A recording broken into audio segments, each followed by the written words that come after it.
Vitin e kaluar i kemi pas për herë të parë 20 shtëpiza tona, edhe si vjet kemi vazhdu me tregun e fund vitit, i cili do tjetë këtu për gjatë muajit nëntor, dhjetor dhe pas disa ditë pas vitit të ri. Kemi përzgjedhur bizneset në bazë të një konkursi të hapur, ku kemi tentuar që të kemi një mix të shërbimeve të ndryshme, prej kafeve, tek vera e vluar, vera e zier, tek artizanatet.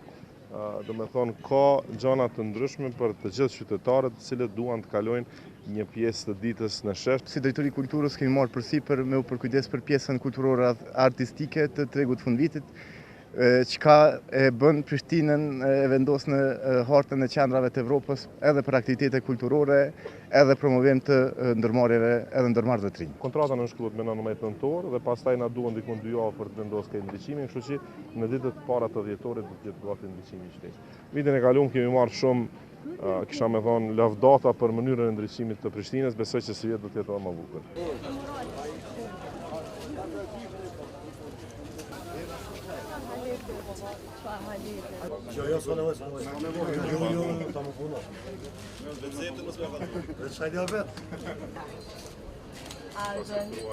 Jo.